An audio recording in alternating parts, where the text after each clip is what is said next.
The stars had never looked so cold. Captain stood on the bridge of the horizon and watched the enemy ships appear one by one. They came out of faster-than-light travel like sharks rising from dark water. First 10, then 20, then 50. Each ship was 3 times the size of his own vessel, and each one carried enough weapons to turn a small moon into dust. The Empire had found them. "Captain, I am counting 52 warships," said Lieutenant. Her voice was calm but could see her hands shaking slightly over her control panel. "They are forming a blockade around us. We cannot run."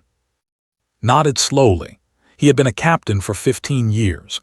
He had fought in 3 wars and survived situations that should have killed him, but he had never seen anything like this. The Horizon was a research vessel with light weapons. They had been studying an ancient signal near the border of neutral space when the fleet appeared. Now they were trapped like a small fish surrounded by hungry predators. "How many people on board?" asked. 243, answered, including 12 children from the science team families. Closed his eyes for a moment. 12 children. He thought about his own daughter back on Earth.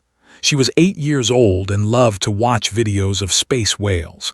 He had promised to bring her a recording from this mission. The communication screen flickered to life. A face appeared, tall, pale blue skin, eyes like polished silver coins. They were a beautiful species in a terrible way, like a poisonous flower. This one wore the golden marks of a high commander. "Human vessel," the commander said. "You have entered space that belongs to the Empire. Your ship and all its crew are now property of Queen. You will surrender immediately. If you do not, we will destroy you. You have 10 minutes to decide."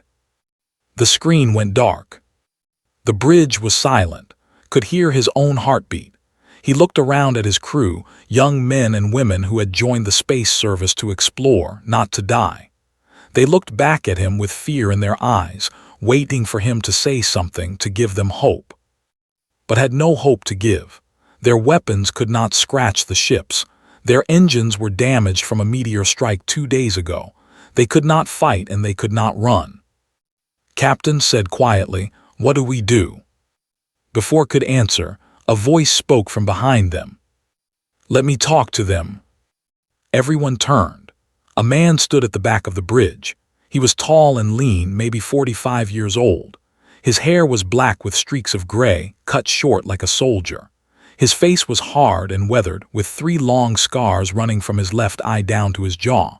He wore simple gray clothes, nothing special, nothing military. He had been a passenger on the ship, listed only as civilian consultant.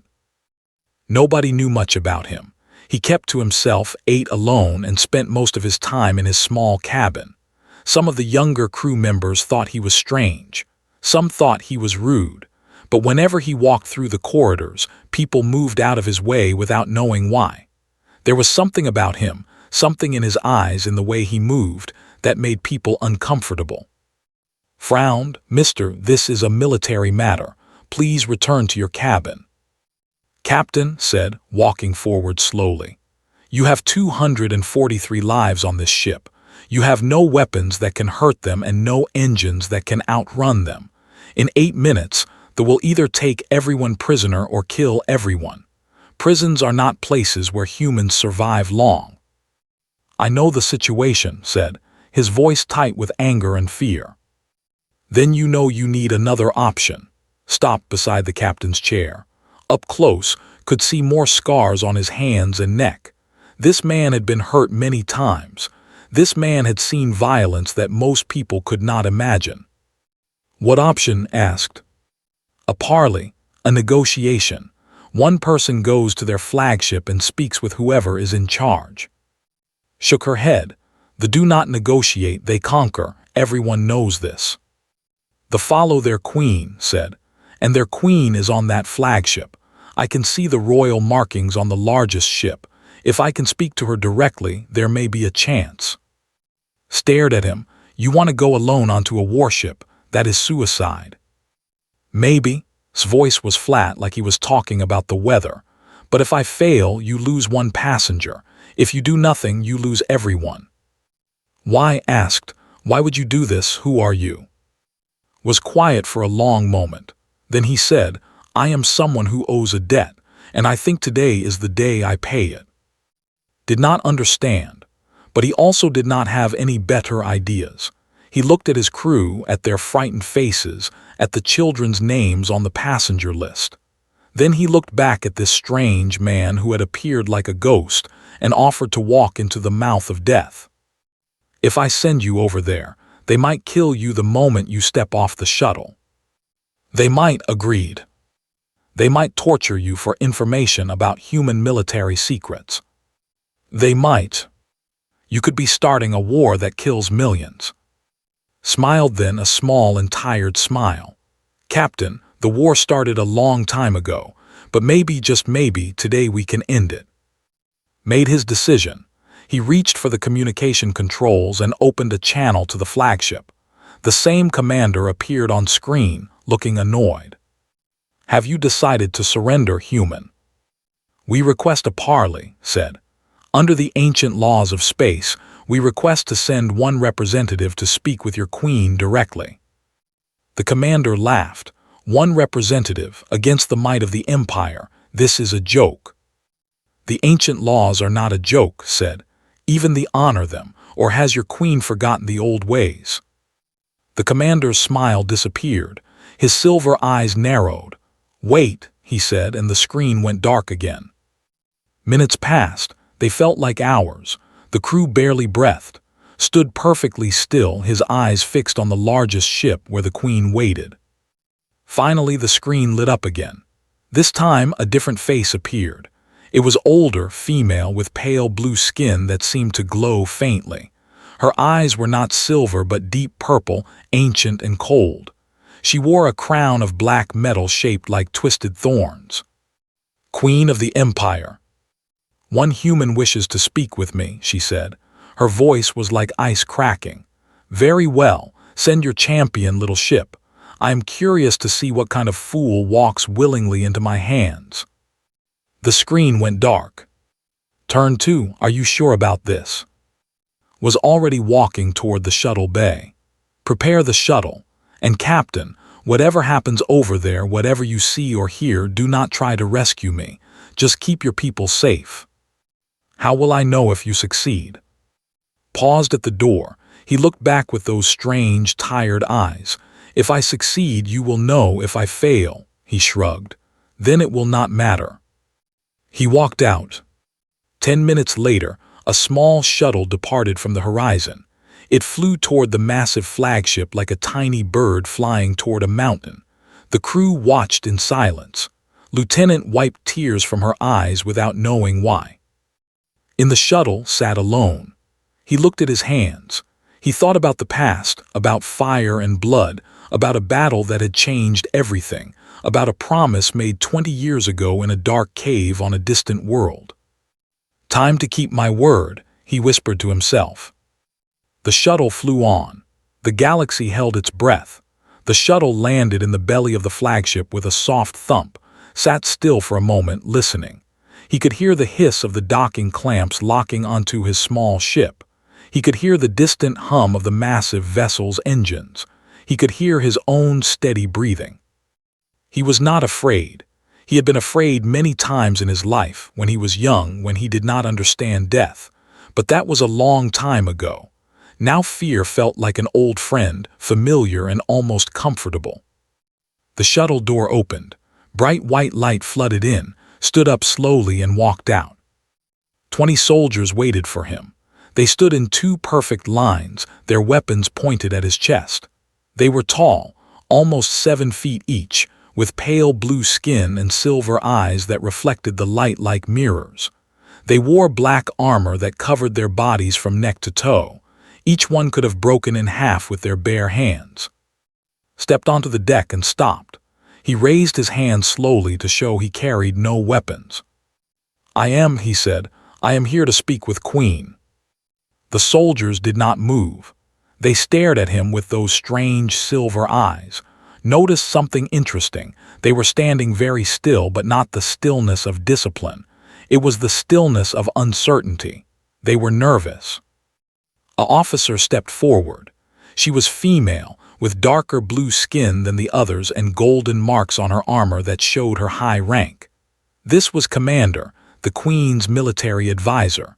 Recognized the marks from old intelligence reports he had studied many years ago. Human said, "You carry no weapons." "No."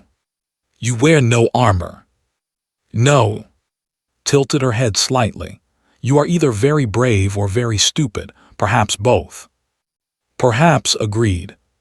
Studied him for a long moment. Her eyes moved across his face, noting the scars, the gray in his hair, the calm expression that showed no fear. Most humans who stood before armed soldiers trembled or begged or cried. This one stood like he was waiting for a bus. "Follow me," said finally. "The Queen is waiting. If you try anything foolish, my soldiers will kill you before your body hits the floor." "I understand." Turned and walked deeper into the ship. Followed.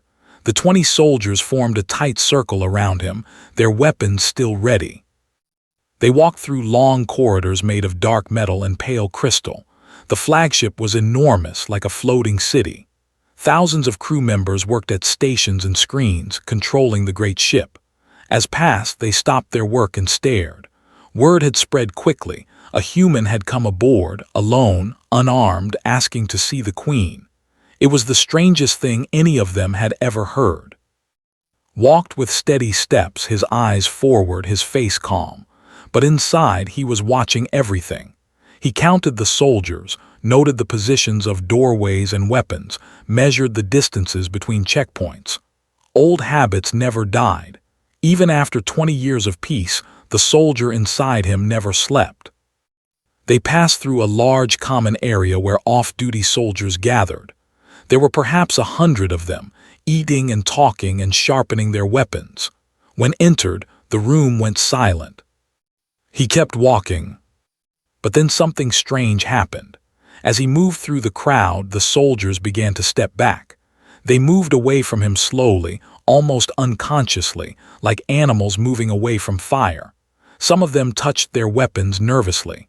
Others whispered to each other in low voices. Commander noticed this. She frowned and looked back with new interest. Why were her soldiers afraid of this one small human?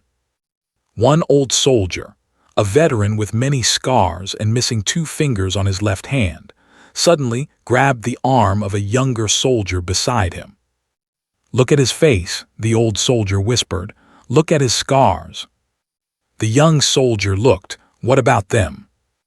The old soldier's silver eyes went wide with something that might have been fear. 3 lines, left eye to jaw. "I have seen those scars before, in pictures, in old reports." "Where?" The old soldier did not answer. He simply stepped back further, pressing himself against the wall, and watched walk past with an expression of pure shock. They continued through the ship. More soldiers moved out of the way. More whispers followed. Commander walked faster, troubled by her crew's strange behavior. Finally, they reached the communication room, stopped and pulled out a small device. "Wait here," she told. "I must speak with the Queen before you enter the throne room." She walked through a door and left him standing with the soldiers. Stood quietly. He reached up and touched the small communication device hidden in his ear. He said softly, "Can you hear me?" Back on the horizon, Lieutenant nearly jumped out of her chair. The connection was weak and full of static, but she could hear him. "I hear you," she whispered. "Are you okay?" "I am fine. I am on the flagship. They are taking me to the Queen." "The crew is scared. Captain is scared. We are all watching and waiting if something goes wrong." "If something goes wrong," interrupted gently, "you take the ship and you run. You do not come back for me. You do not try to fight. You run and you get those people home. Do you understand?" There was silence on the line, wiped her eyes. "I understand," she said finally, "but I hope I do not have to follow that order." "So do I." Paused. "There is something I need to tell you, something I never told anyone." "What is it?" But before he could answer, the door opened. Commander returned with a strange expression on her face, confusion mixed with curiosity. "The Queen will see you now," said, "but she has asked me to deliver a message first." "What message?" Stepped closer, studying his face like it was a puzzle she could not solve. "She asked me to look at your scars, to look carefully, and then to tell you this. She does not know who you are, but she knows what you are. You are a warrior, a killer. She has seen your kind before, and she wants you to know that whatever you are planning, it will not work. She cannot be frightened and she cannot be threatened." Said nothing. "Well," demanded, "do you have a response?" Thought for a moment. Then he said, "Tell your queen that I did not come here to frighten her or threaten her. I came here to give her something she lost a long time ago, something precious, and I came to ask for only one thing in return." "What thing?" "Mercy." Laughed. It was a cold, sharp sound. "The do not give mercy, human, the conquer, the rule. Mercy is weakness." "Then perhaps," said quietly, "it is time for the to learn something new." He walked past her toward the throne room doors. The soldiers moved to stop him, but raised her hand. "Let him go," she said. There was something in her voice now, not fear exactly, but something close to it. "The Queen is waiting." The great doors opened. Beyond them lay the throne room, vast and cold and beautiful, and at the far end, on a throne of black crystal, sat Queen. Walked in alone. The doors closed behind him with a sound like thunder. Back on the horizon, the crew watched and waited. Captain paced back and forth on the bridge. Lieutenant kept her hand on the communication controls, hopping to hear his voice again. "Who is he?" one young crew member asked. "Who is that man?" Nobody had an answer.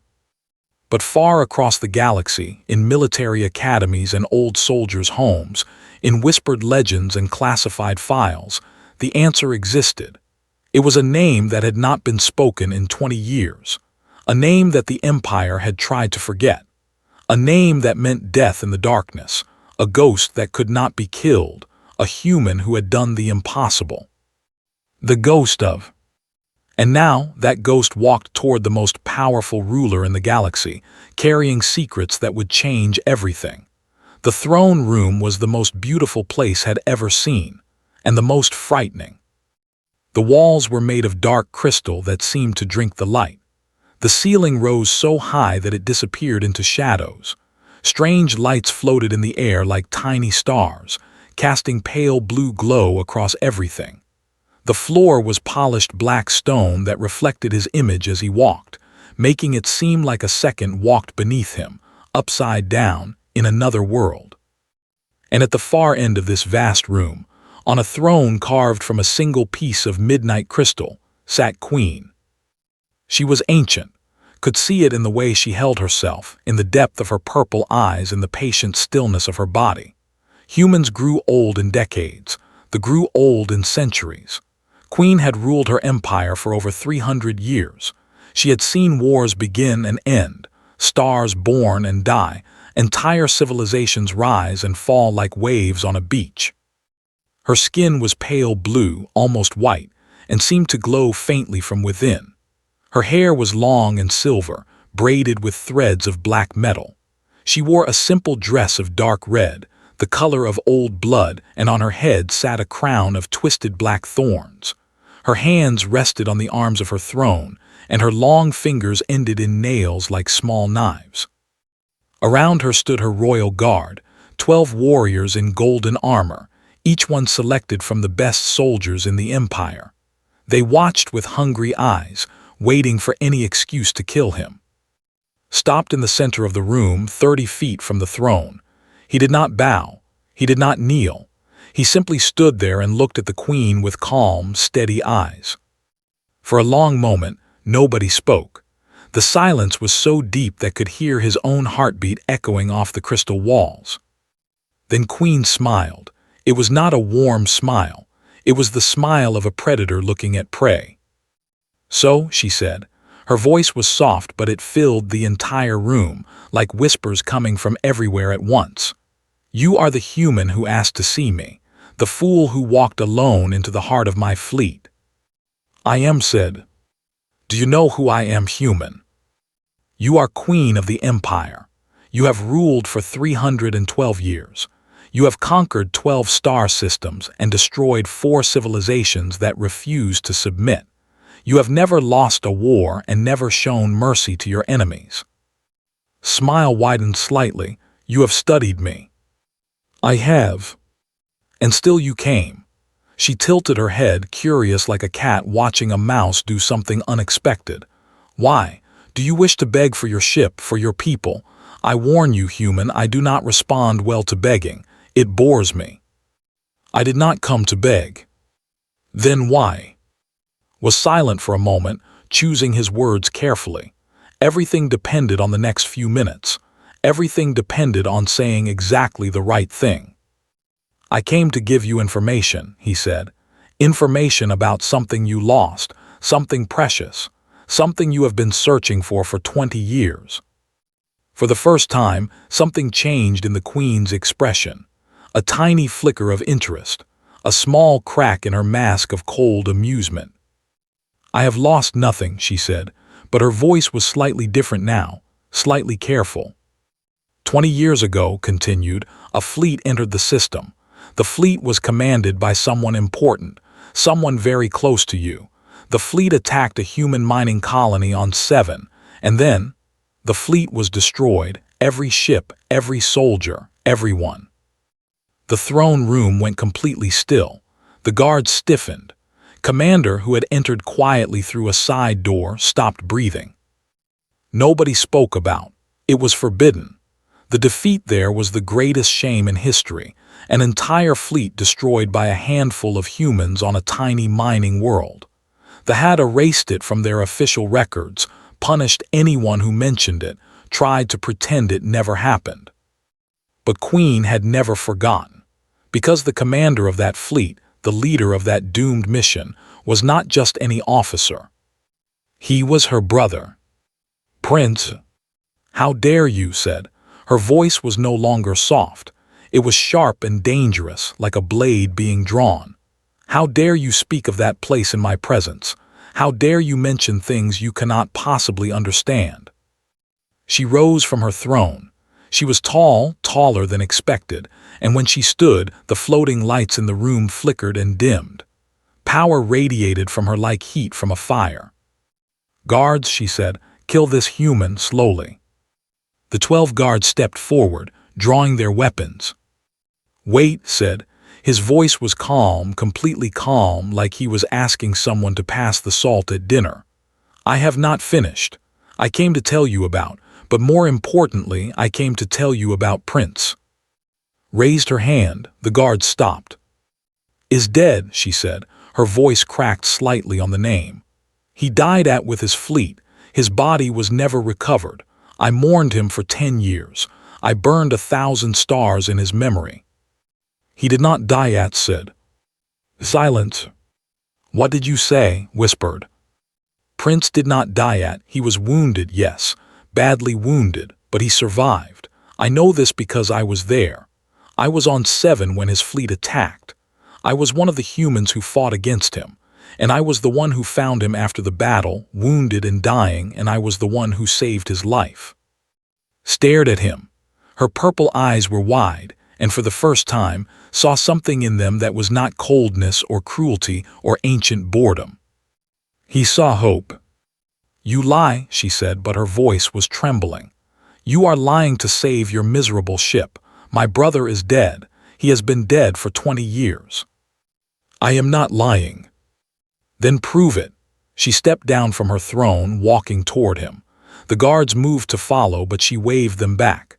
She stopped just a few feet from, close enough that he could see the tiny cracks in her ancient skin, the depth of pain in her ancient eyes. "Prove to me that my brother lives. Prove it, or I will tear you apart with my own hands." Reached slowly into his coat. The guards raised their weapons, did not move.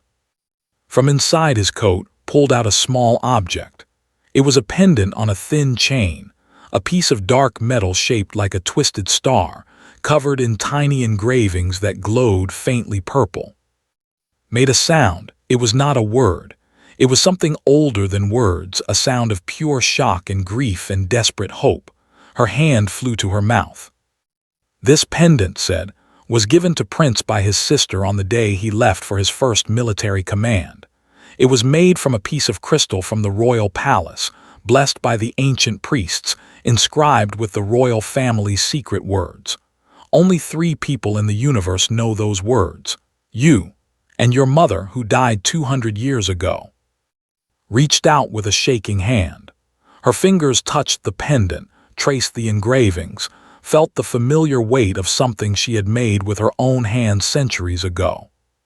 Where, she whispered, where did you get this? Your brother gave it to me, said. On 20 years ago. He gave it to me and asked me to keep it safe. He said that someday, if I ever needed help, if I ever needed to speak to I should show this pendant. He said his sister would recognize it. He said his sister would know it was real. His legs seemed to weaken. She grabbed his arm to steady herself, the queen of the empire, holding onto a human for support. Is he alive? She asked. Her voice was barely a whisper. Tell me, please, I have searched for 20 years. I have sent ships to every corner of the galaxy. Is my brother alive? Looked into her eyes, ancient eyes, powerful eyes, but also he saw now lonely eyes, the eyes of a woman who had lost the only family she ever loved. Yes, he said, is alive, and I can tell you where he is, but first you must listen to my story, all of it. You must understand what happened and why your brother never came home. Nodded slowly. She released his arm and stepped back. She did not return to her throne. She stood before him, waiting, and in her eyes burned something that had never expected to see in a queen. Gratitude. Tell me, she said, tell me everything. And began to speak. Closed his eyes for a moment, and when he opened them again, they were looking at something far away, something 20 years in the past. I was 25 years old, he began. A young sergeant in the Colonial Defense Force, nothing special, just a soldier doing his job on a small mining world at the edge of human space. 7 was not an important place. We mined minerals. We sent them back to Earth. We lived quiet lives. Queen stood completely still, listening. Around them, the throne room was silent as a tomb. Then one day, your brother's fleet arrived. 30 warships, 10,000 soldiers, the biggest military force we had ever seen. They appeared in our sky like angry gods, and your brother sent us a message. Paused. He gave us 1 hour to evacuate, 1 hour to gather our people and leave. He said he was claiming the planet for the Empire, but he did not wish to kill civilians. He said if we left peacefully, no one would be hurt. That sounds like, whispered. He was always softer than other commanders. He was honorable, agreed. But there was a problem. 7 had 40,000 people, men, women, children, families who had built their lives there, and our transport ships could only carry 15,000. We did not have enough room for everyone. He looked directly into his eyes. So we had to make a choice. Leave immediately and save 15,000 people, or stay and fight to buy time for more evacuation ships to arrive. The military commanders wanted to surrender. They said fighting was hopeless. They said we should save who we could and leave the rest to mercy. What did you do? I disagreed. I stood up in that meeting and I told them that we could fight. Not to win. We could never win against 30 warships, but we could slow them down. We could make taking the planet cost them time, and that time could save lives. I asked for volunteers, soldiers who would stay behind to fight while the civilians escaped. His voice grew quieter. 63 people volunteered, 63 soldiers out of 2,000. The rest left with the evacuation ships. Those 63 soldiers stayed with me, and we went into the mountains to wait for your brother's army. Listened in silence. Commander had moved closer, her face pale with shock. She had heard stories about everyone had, but no one knew what really happened. The landed 10,000 soldiers, continued. We had 64 people, including me. We had old weapons, limited ammunition, and knowledge of the terrain. We went into the caves and tunnels under the mountains, and when your brother's army came to find us, we were ready. He was quiet for a moment, remembering. The first day we killed 300 soldiers. We used traps, ambushes, rock slides. We would strike and disappear, strike and disappear. They had never fought humans in tunnel warfare before. They did not know our tactics. They did not expect us to be so difficult. And the second day, asked. The second day, your brother sent 2,000 soldiers into the tunnels after us. We collapsed the main entrance and buried 800 of them alive. Then we escaped through side tunnels and attacked their supply camp at night. We burned their food, destroyed their medical supplies, killed another 200 soldiers before they even knew we were there. Scars seemed to grow darker as he spoke, as if the memories were pulling at them. Day 3, Day 4, Day 5, each day we fought. Each night we disappeared. We lost people too, good people, brave people. By Day 6 there were only 22 of us left. By Day 8, 12. By Day 10, 7. He held up his hands. By Day 11 there were 3 of us, just 3 soldiers against an army. But by then something had changed. The soldiers were afraid. They did not want to go into the tunnels anymore. They did not want to chase shadows that killed without warning and vanished without trace. They started calling me a name. What name? Asked, though something in her eyes suggested she already knew. The ghost of. They said I could not be killed. They said I could walk through walls and see in perfect darkness. They said I had made a deal with death itself. Shook his head slightly. None of it was true. I was just a man who was very good at one thing, surviving. And then, his voice was barely above a whisper. On Day 11, your brother made a decision. He decided that if his army could not kill the ghost, he would do it himself. He put on his armor, took his sword, and walked into the mountains alone. He challenged me to single combat, one warrior against another. If he won, the last 3 humans would surrender. If I won, they would leave the planet.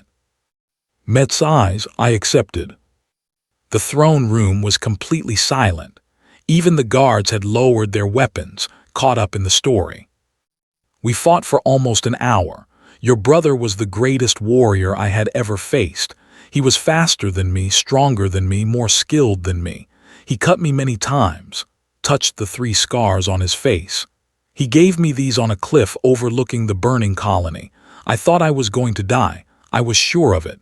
I had accepted it. But you did not die, said. No, because your brother made one mistake. He was fighting to kill me. I was fighting for something more. I was fighting for the faces of the children I had put on those evacuation ships. I was fighting for my friends who had died in those tunnels. I was fighting for every person who had ever told me that humans were weak and small and worthless. His voice was hard now, hard as iron. I found strength I did not know I had. When lunged at me for the killing blow, I stepped aside at the last second and I struck back. My blade went into his chest. He fell. Closed her eyes. A single tear ran down her ancient face. But he was not dead, said quickly. The wound was serious. It would have killed him in hours without treatment. He was unconscious, bleeding, helpless. I stood over him with my sword and I had a choice to make. What choice? Opened her eyes. His soldiers were coming. I could hear them in the distance. If they found their prince dead, they would destroy everything, kill the remaining colonists, hunt down the evacuation ships, burn every human world they could find in revenge. The war would grow 100-fold. Paused.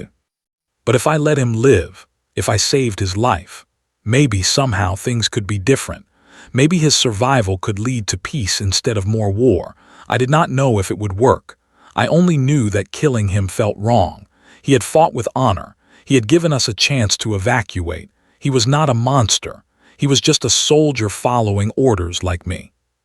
So you saved him, whispered. I saved him. I carried him through the tunnels for 3 days, avoiding his own army. I found a hidden cave far from the battle zone. I treated his wounds with stolen medical supplies. I stayed with him for 3 weeks, keeping him alive, waiting for a neutral medical ship to respond to my distress signal. Reached into his pocket and pulled out the pendant again. When he woke up and realized what I had done, he did not understand. He asked me why. Why save an enemy? Why risk everything for someone who had come to destroy my home? I told him the truth.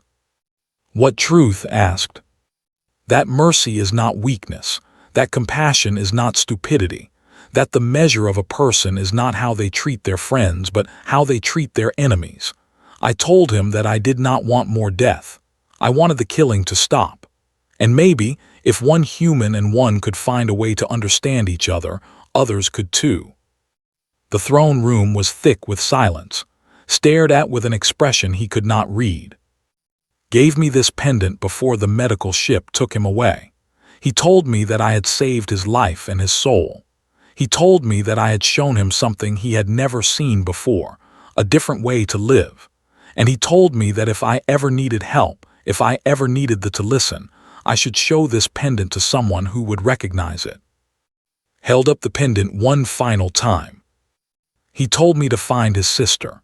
He told me that his sister was harsh and cold and frightening, but that underneath all of that, she had a heart that could still feel love. He told me that if anyone in the Empire would understand mercy, it would be you. Stood frozen. The tears were flowing freely now, running down her ancient face like rivers of silver.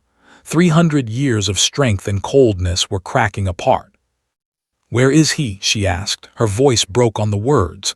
Where is my brother now? Lowered the pendant. He has been living on a neutral world for 20 years, working as a diplomat for peace between species. He changed his name. He hid his identity. He did this because he was ashamed of what he had done, ashamed that his fleet killed so many innocent people. He could not face you with that shame. I do not care about shame, said her voice rising. I only care about him. I only want my brother back. I know, said gently, and that is why I am here, not to beg for my ship, not to threaten you with old secrets. I am here because asked me to come.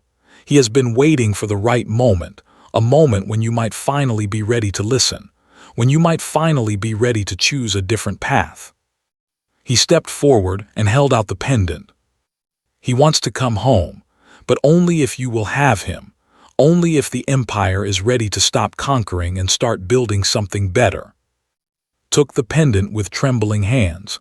She held it against her chest, pressing it over her heart. My brother is alive, she whispered to herself. My brother is alive.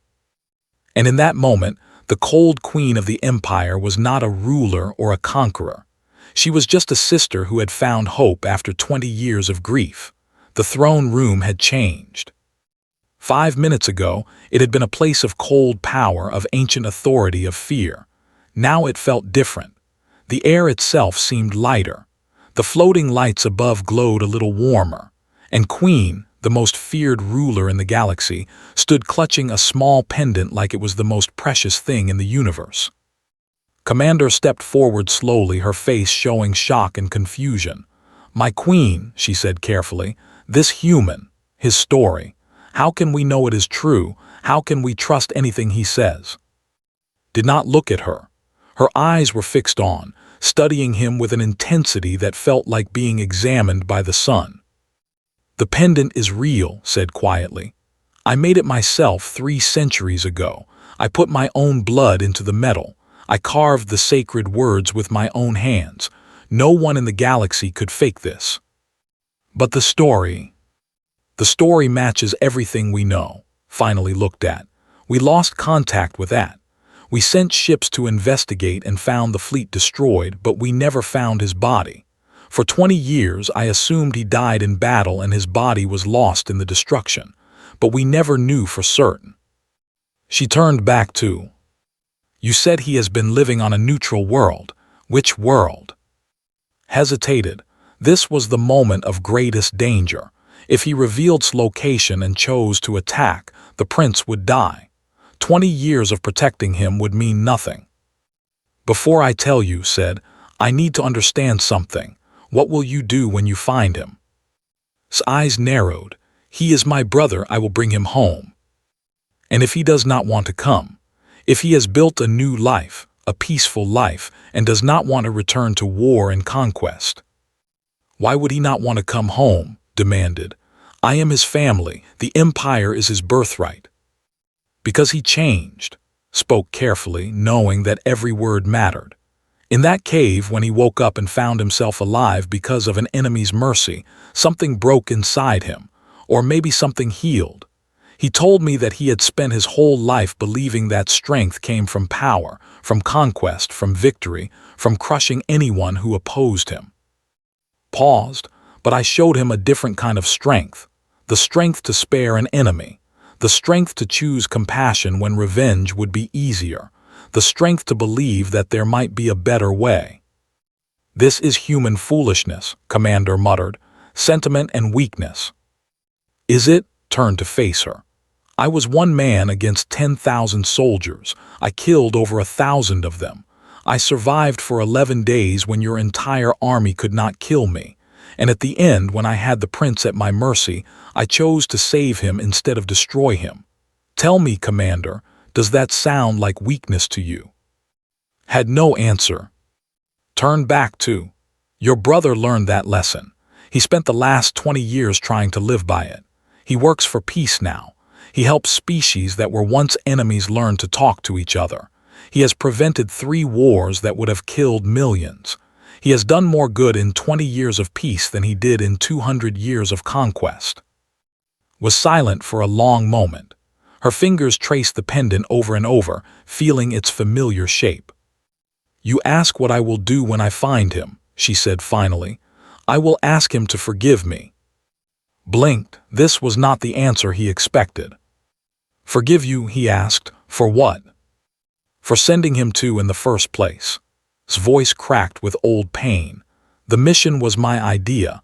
I wanted to expand the empire, to claim new territory. Did not want to go. He said the humans were not our enemies, that we should leave them alone. But I insisted. I told him it was his duty. I told him that if he refused, he was betraying his family. She closed her eyes. I pushed him into that battle. I pushed him into a war he did not want. And when he disappeared, when I thought he was dead, I blamed myself every day. Every single day for 20 years. The guilt has been eating me alive. Understood then. He understood why I had become so cold, so harsh, so ruthless in the years since. She was not evil by nature. She was broken. She had lost her brother because of her own choices, and she had never forgiven herself. There is something else you should know, said softly. Something told me in that cave, when we had nothing to do but talk and wait. What? He told me about his childhood, about growing up in the royal palace with his older sister. He told me that she was always the strong one, the serious one, the one who carried the weight of the empire on her shoulders. He told me that sometimes, late at night, she would come to his room and they would look at the stars together. She would tell him stories about distant worlds and ancient heroes, and in those moments she was not a queen or a warrior. She was just his sister. His composure finally broke completely. A sob escaped her throat, a sound that had not been heard in the royal palace for 3 centuries. Her guards looked away, unable to watch their unbreakable queen fall apart. He told me, continued, that he never stopped loving her, even when she sent him to war, even when she demanded conquest and victory, even when he decided he could never go home. He said that leaving her was the hardest thing he ever did, harder than any battle. He said he thought about her every single day. Sank to the floor. Not gracefully, she simply dropped, her legs giving out beneath her, her ancient body unable to hold her up anymore. She knelt there, clutching the pendant, tears streaming down her face. He still loves me, she whispered, after everything I did, after all these years. He does, said. He knelt down in front of her, meeting her eyes at the same level. And he sent me here with a message. He said to tell you that he forgives you. He forgave you a long time ago. The only person who has not forgiven you is yourself. How can I forgive myself? asked. I have done terrible things. Not just I have conquered worlds, destroyed civilizations, killed millions. I told myself it was strength, it was duty, it was the way, but was right. He was always right. We did not have to be conquerors. We chose to be. Then choose differently now. Looked at him, really looked at him as if seeing him for the first time. You saved my brother's life. You kept his secret for 20 years. You came here alone, risking death, just to deliver his message. Why? What could possibly make a human do all this for a? Thought about the question. He had asked himself the same thing many times over the years. When I found your brother lying wounded on that cliff, he said, I saw something in him that I recognized. I saw a man who was tired of killing. A man who wanted things to be different but did not know how to make them different. I saw myself. He stood up slowly and offered his hand to help her rise. I do not believe that any species is born evil. Not humans. Not anyone. I believe that we become what we choose to become, and we can always choose again. Your brother chose peace. I chose mercy. And now you have a choice too.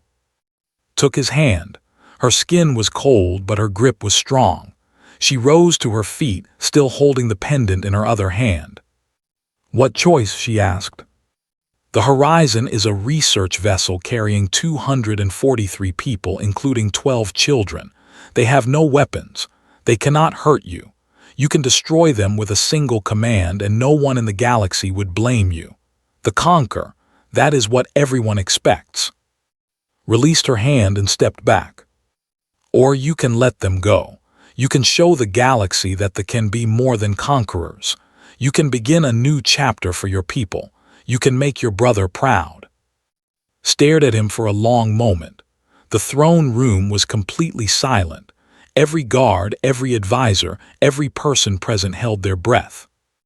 Then slowly turned to Commander. Order the fleet to stand down, she said. All weapons offline. All targeting systems deactivated. His mouth fell open. My queen. That is an order, Commander. His voice was firm, but there was something new in it. Something that sounded almost like hope. The human ship is free to go. They will not be harmed. Hesitated for only a moment. Then she bowed deeply and walked to the communication station to relay the orders. Turned back to. The Horizon is safe, she said. Your people can leave whenever they wish, but I have one request. What request? Tell me where my brother is. Let me see him again. Let me tell him that I am sorry and that I want to try to be the sister he deserves. Smiled a real smile, the first one in a very long time. I will do better than that, he said. I will take you to him myself. The news spread through the flagship like fire through dry grass. Stand down, all weapons offline. The human ship is free to go. Soldiers whispered to each other in confusion. Officers demanded confirmation from their superiors. In the common areas and mess halls, warriors who had been ready to destroy the tiny human vessel now stood in stunned silence, trying to understand what had happened. One unarmed human had walked into the throne room, and somehow everything had changed. In the throne room itself, Queen stood before with a strange expression on her face. It was a mix of gratitude, wonder, and something else, something that looked almost like shame. I realize, she said slowly, that I have not asked you the most basic question. In all of this, I have been so focused on my brother, on the past, on my own grief. I never asked for your name. Was quiet for a moment, then he said, my name is. The words hung in the air. For a second, nothing happened. Then Commander made a sound like she had been punched in the stomach. Her face went white. She grabbed the edge of a control panel to steady herself. She repeated. Frowned at her advisor. What is it? Do you know this name? His hands were shaking. She looked at with an expression of pure shock, as if she was seeing a ghost, which in a way she was. My queen, said, her voice barely above a whisper. 20 years ago, when we investigated the disaster, we recovered the battle records from our surviving ships. We studied every piece of information we could find about the humans who fought there. We were trying to understand how 64 people could destroy an army of 10,000. She swallowed hard. There was one name that appeared in every record, one name that our soldiers screamed in fear before they died, one name that became a legend, a nightmare that we told young warriors to make them train harder. The name was. Turned slowly to look at again. Her purple eyes were wide. The ghost of continued. We never found his body because he did not die. He disappeared after the battle and was never seen again. For 20 years, our military has told stories about him. They say he killed 500 soldiers alone. They say he could not be tracked, could not be caught, could not be killed. They say he was not human at all, but some kind of demon that humans summoned to protect themselves. She pointed at with a trembling hand. He is standing right in front of you, the ghost of the most feared human in history, and he walked onto this ship alone, unarmed, and asked to see you. The throne room was completely silent. Every guard, every advisor, every servant was staring at. Some of them took unconscious steps backward. Some of them touched their weapons nervously. One young guard looked like he might faint. Stared at him. This ordinary-looking man with his gray-streaked hair and quiet eyes. This man who had told her about mercy and compassion and choosing a different path. This man was the monster that had haunted nightmares for 2 decades. You killed 1,000 of my soldiers, she said slowly. You destroyed an entire fleet. You are the greatest enemy the Empire has ever faced, and yet you saved my brother's life. You kept his secret for 20 years. You came here to reunite us. She shook her head slowly, as if trying to understand something that did not make sense. How can the same person do all of these things? How can you be both the ghost and the man who showed mercy? Met her eyes calmly. Because I am human, he said, and that is what humans are. We are complicated. We can be warriors when we must be, and we can be gentle when we choose to be. We can kill to protect the people we love, and we can forgive the enemies who tried to destroy us. We are not simple creatures. He gestured around the throne room, at the guards, at all the who were watching. Your people see me as a monster because I fought well, but I did not fight because I wanted to kill. I fought because there were 40,000 innocent people behind me, and I was the only thing standing between them and death. Every soldier I killed was a choice I did not want to make. Every night of those 11 days, I prayed that your army would give up and go home. They did not, so I kept fighting. His voice grew softer. And when it was over, when your brother lay at my feet, I chose not to kill him because I was tired. Tired of death. Tired of war, tired of being the ghost. I wanted to be something else. I wanted to prove that humans could be more than survivors, more than fighters. I wanted to prove that we could be good. Listened in silence. The words seemed to hit her deeply, reaching something inside her that had been frozen for a very long time. They have never understood humans, she admitted. We thought you were weak because you did not conquer. We thought you were foolish because you cooperated instead of dominated. We thought your compassion was a flaw. She looked down at her hands, ancient hands that had signed countless orders for war, that had held weapons, that had pointed at enemies and commanded their destruction. But you have shown me that I was wrong. Compassion is not weakness. It takes more strength to show mercy than to show cruelty. It takes more courage to forgive than to destroy. She took a deep breath. For 300 years I have ruled through fear. I have been the cold queen, the iron fist, the unbreakable monarch. And what has it brought me? An empire built on blood, a brother who was afraid to come home, a heart so frozen that I forgot how to feel anything but anger. She stepped forward until she was standing directly in front of. He was taller than her by a few inches, but somehow she seemed smaller now, more vulnerable, more real than she had ever been. She said, "Ghost of savior of my brother." Slowly, with the weight of centuries pressing down on her, Queen dropped to her knees. The throne room erupted in gasps and whispers. Guards moved forward instinctively, then stopped, uncertain what to do. Commander made a sound of pure shock. In 300 years of rule, in 12 conquered star systems, in 100 wars, Queen had never knelt before anyone. But she knelt now. "I kneel before you," she said, her voice clear and strong despite the tears on her face. "Not because I am defeated, but because I am grateful. You saved my brother's life when you had every reason to kill him. You protected him for 20 years when you could have revealed his secret for reward or power. You came here to bring him home when you could have stayed safe and forgotten about us." She looked up at him with those ancient purple eyes. "You asked for nothing in return, not money, not power, not revenge. You did not even ask for your ship's safety until after you had already given me everything. This is not the behavior of an enemy. This is not the behavior of a monster. This is the behavior of a truly good person." Looked down at the kneeling queen. He did not feel triumph or pride. He felt only a deep, aching sadness for all the years of pain that had led to this moment. "Please stand," he said gently. "A queen should not kneel." "A queen kneels when she meets someone who deserves her respect," smiled through her tears. "And you have earned more respect than anyone I have ever known." She rose slowly, but she did not step back. Instead, she reached out and took both of his hands in her own. "I cannot undo the past," she said. "I cannot bring back the people who died at. I cannot erase the wars I have fought or the pain I have caused, but I can change the future. And I will." She squeezed his hands.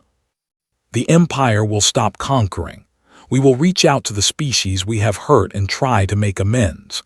We will learn the lesson that you taught my brother, that mercy is strength, that compassion is courage, that there is a better way to live." Nodded slowly. "That is all I ever wanted." "And I want something from you," said. "What?" "Take me to my brother. Let me see him again. Let me tell him everything I should have told him 20 years ago." Smiled, a real, warm smile that made the scars on his face look like lines of wisdom, instead of marks of violence. "It would be my honor, Your Majesty." In the distance, the horizon floated safely among the warships. On its bridge, captain and lieutenant watched the communication screens with amazement. They did not understand what was happening on the flagship. They only knew that they were alive when they should have been dead. And somewhere in a throne room made of dark crystal, the most powerful ruler in the galaxy stood holding hands with a human warrior, planning a future that neither of them had ever imagined possible. 3 weeks later, on a small green planet at the edge of neutral space, 2 shuttles landed in a quiet valley.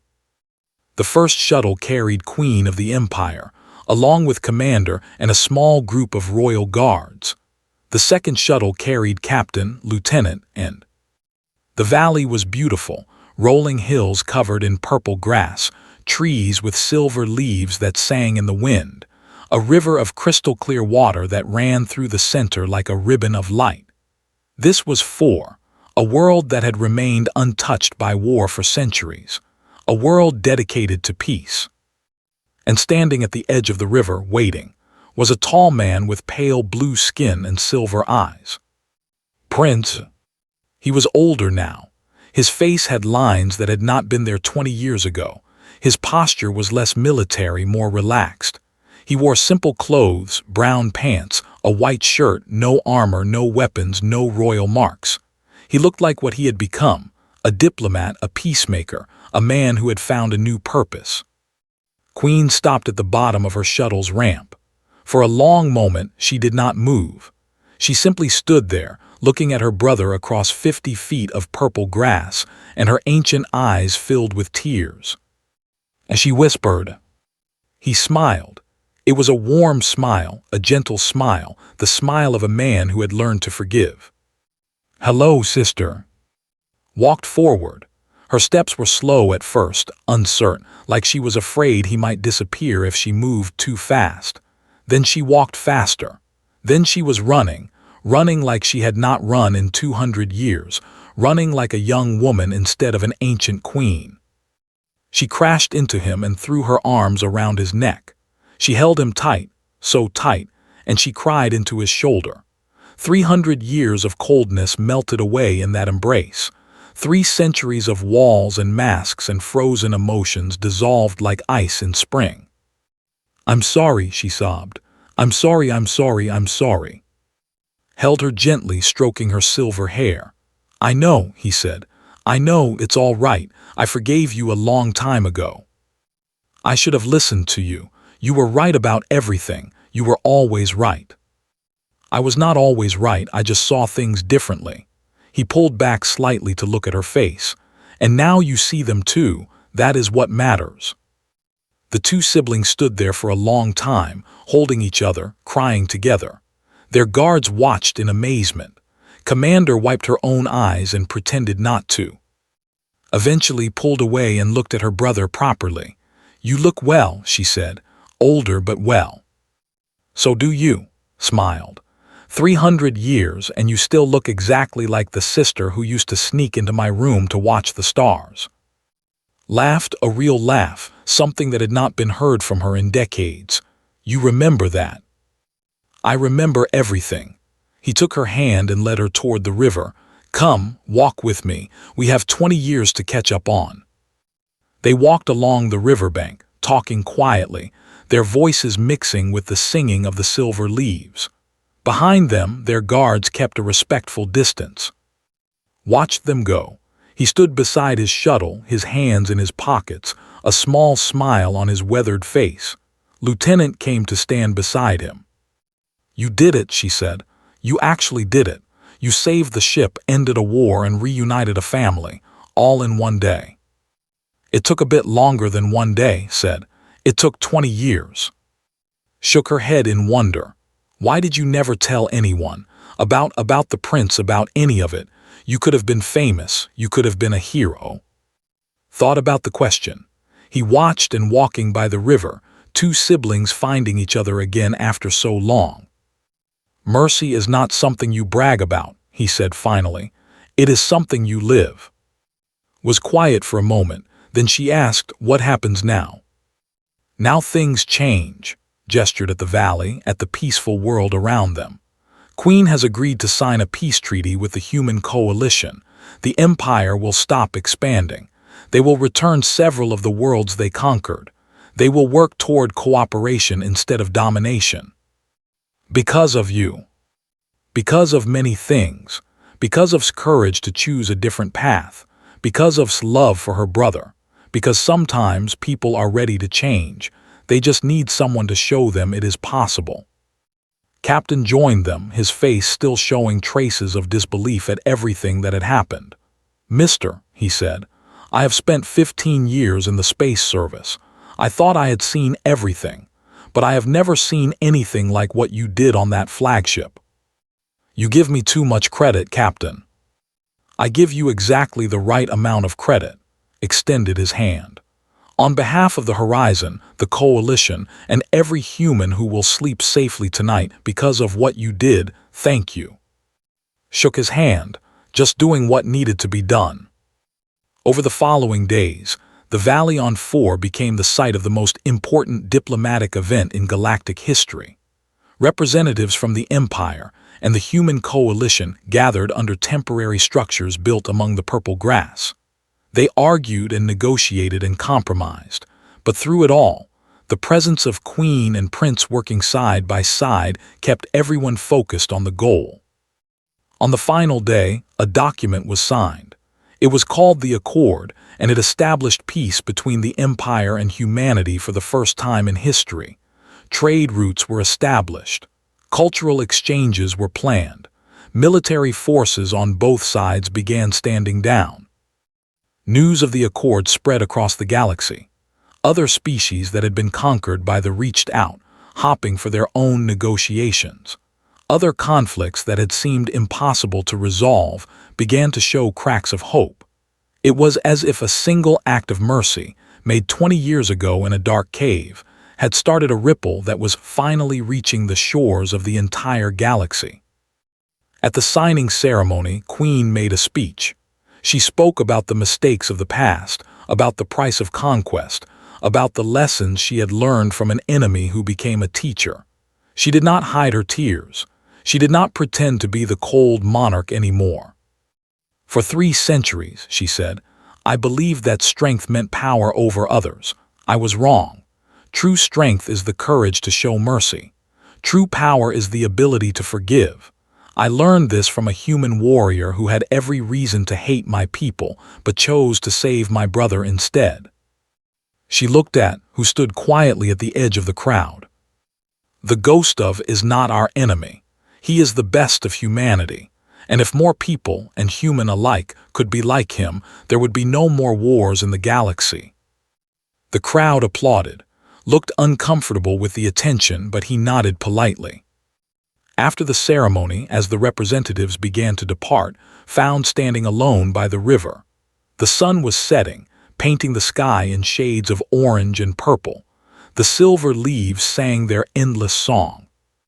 What will you do now? She asked. Go back to being a civilian consultant. Smiled slightly. I was never really a consultant. That was just a cover story. I was waiting for the right moment to come here to bring to her brother. So what comes next? He was quiet for a long time, watching the sunset. I think I will rest, he said finally. I have been fighting one kind of war or another for most of my life, first with weapons, then with patience. Now that it is over, I think I would like to find somewhere quiet and just exist for a while. Nodded, you deserve that. Does anyone deserve peace? Shook his head. I do not know, but I am going to try to find it anyway. Footsteps approached behind them. It was Prince, walking alone. He stopped beside and looked out at the river with him. You never asked for anything, said. In 20 years, you never once used my secret for your own benefit. You never tried to contact me. You never demanded payment for saving my life. I did not save you for payment. I know that is what makes you remarkable. Reached into his pocket and pulled out a small object, another pendant, similar to the one had returned to but made of silver instead of black metal. This is the highest honor that can give to someone who is not born. It makes you a friend of the royal family, now and forever. Any world will welcome you. Any ship will give you safe passage. You will never be our enemy again. He pressed the pendant into his hand. And more than that, said, it makes you my brother, not by blood but by bond. You saved my life and my soul. I will never forget that. Looked at the pendant for a long moment. Then he closed his fingers around it and nodded. Thank you, he said quietly, brother. The sun sank below the horizon. The first stars appeared in the darkening sky. Somewhere on this peaceful world, a queen and her brother sat together and watched those stars, just as they had done centuries ago when they were young. And the ghost of the man who walked alone finally allowed himself to believe that the fighting was over, that mercy had won, that the galaxy could change. He looked up at the stars and smiled. Not bad, he whispered to himself, not bad at all. And for the first time in 20 years, the ghost found peace.